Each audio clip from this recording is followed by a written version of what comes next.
안녕하십니까. 안세현 대표 박윤정 회사입니다. 오늘 이제 309강은요. 코로나19 질병으로 인한 모든 기업의 올해 2023년도에 대해서 외부회계 감사가 대단히 어렵고 위험에 봉착할 것이다 라는 걸로 한번 미리 우리 기업들하고 회계사들한테 안내를 해서 충분히 마음의 준비를 하고 대응을 하겠다 이런 데서 강의를 한번 해보겠습니다. 이게 진짜 코로나가 이제 다 아는 얘기지만 전 세계적 감염증이죠. 처음에는 이제 중국에서 발생하고 우리나라에서 우리나라 좀 문 열어놨다가 좀 실수를 한 몇천 명 올라가고 이렇게 해서 여기 중국하고 한국 문제구나 이렇게 생각하던 서구, 미국, 유럽, 일본이 갑자기 우리가 이제 어느 정도 한계에 가니까 자기네들도 점점 발생이 되면서 그동안 이제 검진을 안 하고 있어 그랬는지 이따 검진을 해보니까 엄청나게 많은 거예요. 많이 또 돌아가시고 이와 같이 이게 전 세계적 범세계적 이 데모가 사람 모두한테 감염이 되는 감염증이다. 그래서 이제 우리나라는 문을 아직도 열고 있고 별로 이렇게 취입자는 안 하지만 다른 나라들은 배든 비행기든 자동차든 완전히 인적 자원, 이동 제한하고 물리적 거리두기를 시키고 비대면을 하게 돼서 그동안 잘 진행되던 글로벌화가 제동이 걸리고 오히려 탈세계화로 지역화로 되면서 반글로벌화가 이제 이 코로나가 일으키는 현상 중에 하나입니다. 그래서 앞으로 반글로벌화로 사업이 재편될 가능성이 있다. 그런 얘기죠. 그런데 그럼 반글로벌 되면 한국 경우는 어떻게 될 것이냐? 우리나라가 이제 전 세계 중에서 가장 수출 점도가 높은 나라로서 어느 정도 경제 10위권 대국이 된 거예요. GDP에서 내수보다 수출 비중이 훨씬 높습니다. 근데 이렇게 이동 제한하고 인적 자원하고 무적 자원 이동 제한되면 수출도 수입이 안 된다는 얘기니까 사람도 못 가고 기업 활동도 못 하고 매출이 감소할 수밖에 없고 이 감소되거나 또는 격차가 전환하게 되겠죠. 이런 상황이 이제 진행된다는 얘기는 업종별로 이제 매출이 감소되는 악순환이 되는 것이죠. 그래서 상급 물자 이동 제한에서 제일 먼저 걸리는 악순환이 항공 안 뜨죠. 배도 못 가죠. 여행도 안 가죠. 못 가죠. 지금 다들 여행객 취소하고 다시 취소금 내고 호텔 숙박 당연히 못 가지. 자동차도 이동 제한 걸리면 덜 가죠. 휘발유 기름도 덜 사죠. 철강도 안 팔리죠. 자동차에 들어간 철강이니까. 그 사람들 외식도 이동 제한 되면 안 가고 집에서 해 먹고 개인 소비도 줄고 또 그럼 당연히 이제 더 이상 벌이가 신통치 않으니까 금융보험에도 영향이 있고 부동산 값도 폭락할 것이고 건설 연탄을 줄 것이다. 이와 같이 전 업종, 제조, 건설, 유통, 금융 모든 것에 서비스에 영향을 주게 되면 이제 다른 매출 감소가 되는 것이죠. 이 세 번째까지는 다 아는 상식이죠. 자, 근데 이것이 회계와 재무적 관점에서 어떤 것이 있느냐? 자, 이렇게 매출 감소가 되면 이제 손익분기점 자체가 내려가는 거예요. 점점 좀 내려서 사라지지 않으면 안 된다. 브레이크 이븐 포인트라고 하죠. BEP.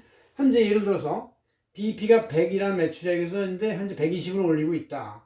120에서 약간의 이익을 내서 이제 살고 있는 상태예요. 그래서 고정비가 이렇게 돼 있고 변동비가 이렇게 돼 있고 매출이 이렇게 올라가면 여기가 이제 BEP가 되는데 브레이크 이븐 포인트라고 하죠.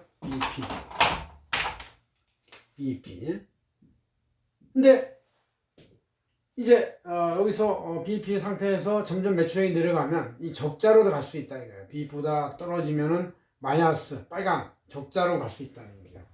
적자로 안 가려고 버티려면 어떻게 해야 돼? 이 고정비를 줄여야 돼요. 임대료 줄이고, 사람도 줄이고, 자기 월급도 높은 거 줄이고, 각자 월급도 조금씩 반납시키고 해서 고정비를 줄이고, 변동비도 약간씩 더 저렴한 걸로 써야 되고, 하면 매출이 감소돼도 살 수가 있죠. 그러니까 전에 이제 손익분기가 100이었는데 지금은 이제 70 내지 80 수준으로 낮춰서 잡아서 한 20% 낮춘 상태에서 기대 수준을 낮추고 살아야지 기대 수준을 옛날 화려했던 수준을 높이면 계속 적자가 내서 회사가 망하죠. 망하게 되면 남도 망하게 되는 이런 현상이 됩니다. 그래서 매출과 매출 20의 감소에 따라서 고정비도 20% 이상 감소시켜놔야 BEP를 그대로 달성해서 살아나갈 수가 있다. 그런 얘기죠. 이와 같이 각자가 이제 매출을 조금씩 줄여서 고정비를 줄이면 이제 결국 매출 감소, BEP 하향되면서 고정비 감소된 영향이 재무제표에 나타나게 되는데 이 재무상태표에서 예금, 매출적은 재고자산 등등 여러 가지 있다고 치면은 이것이 이제 다들 낮춰잡아야 돼요. 또 회계 감사를 할 때는 이런 자산에 대한 의심을 해야 돼요. 올해 2019년 12월 말까지에 대해서는 아직 코로나가 영향이 반영이 안 된 재무제표니까 회계사들도 회계감사, 회계법인들도 그대로 인정이 됐는데 그렇다고 이제 올해 2020년 거에 대한 거에서 이제 이게 다 반영이 돼서 야 이거 부실채권이다 대손 처리하자 재고자산 중에서 라인 공장 셧다운 때문에 썩어 나가자 빠진 재고자산은 버리자 관계사도 이제 잘 안 돌아가니까 가지도 못하는데 뭐 잘 돌아가겠어요? 자 손실 나는 거 감액하자 생산시설도 100%의 이 설비 투자를 했는데 70, 80%로 낮춰서 이제 잡아야 되니까 20%만큼 놀고 있잖아요. 그럼 이제 그것도 감소시키자. 영업권도 가치가 옛날에 올라왔었는데 이제는 내려가는 걸로 봐야 해서 전 자산 계정에 대한 감액, 회계사가 원래 회계감사를 하는 것은 이 자산 계정에서 감액할 요인이 없는지를 관찰하러 가는 거거든요. 그래서 감시하러 가서 감소 요인이 있으면 과감하게 그거를 설득해서 그걸 내려치지 않으면 회계사가 또 거의 문제가 생기니까 징계도 받고 배상도 해야 되니까 안 되는 것이죠. 이렇게 이제 감액을 해야 되고 또 자기 대부채는 근데 이거는 감액할 수가 없어요. 남한테 줘야 할 돈은 야 깎자 20% 이게 할 수가 없잖아요. 이건 줘야 되는 거예요. 이런 걸 이거를 못 깎는다 그러면 그게 부도라는 거예요. 이렇게 되면 이제 연쇄 부도가 생기면서 기업이 전부 다 악순환이 되는 공황 상태가 될 수가 있어요. 그래서 지금부터는 이제 우리가 낮춰서 사야 되겠다 그런 얘기죠. 그럼 손익계산서 당연히 이렇게 옛날에 매출이 있던 것을 20% 정도 감소해서 낮춰잡고 여기에 따라서 고정비나 변동비나 판관비도 모두 낮춰잡아서 이익 규모도 옛날보다 줄여서 잡고 또 손실도 면화하도록 노력을 해야 되겠죠. 이렇게 이제 이 재무상태표의 모든 자산을 감액시켜야 될 것이 바로 코로나로 인한 이런 부실적인 손실이 많이 발생할 것이다 그런 얘기죠. 이렇게 돼 있어요. 그래서 우리가 이 술 감소가 가장 한국에서는 치명타고 이 치명타가 다 이 재무상태표의 전 계정에 나타나기 때문에 상장법인 감사인들도 굉장히 주의를 기울여야 되겠다. 회계사들도 이제는 더욱더 보수적으로 해야 한다 그런 얘기죠. 이 코로나 때문에 원래부터 그래야 되는데 공익을 보호하기 위해서 코로나 때문에 더 그렇고 거기다가 또 2020년 5월에부터는 신외관법이 본격 적용된 천년도입니다. 그래서 지정감사 6년은 자유감사지만 상장법인은 3년은 지정감사인데 이 감사인이 변경될 수가 있기 때문에 서로 의견 차이에 따라 수정 요구가 있습니다. 그럼 반론이 제기되면 서로 이것 때문에 또 오랫동안 걸려요. 사실 회계감사 현장 나가 있는 시간이 닷새라면 저 의견 차이 때문에 서로 싸우고 뭐 논란을 벌이는 시간이 열 이렇게 되는 경우가 많이 있어요 정말. 그래서 그렇게 되면 이제 이게 감사보고서가 안 나오고 이제 지연 공시하게 되고 복잡해져. 그럼 상장 폐지 문제가 생기고 이렇게 됩니다.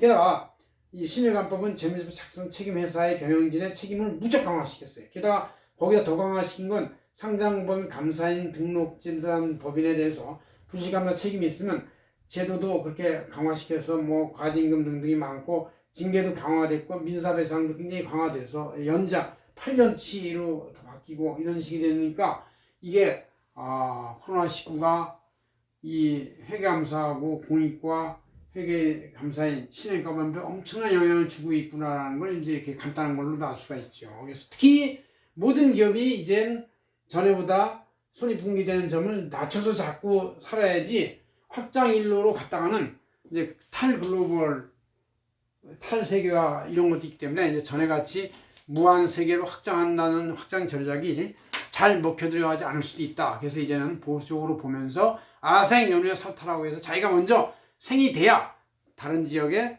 진출할 수 있다. 이런 생각을 하면서 살아야 되겠다. 그런 얘기죠. 고맙습니다. 안성현 대표 박윤정이었습니다.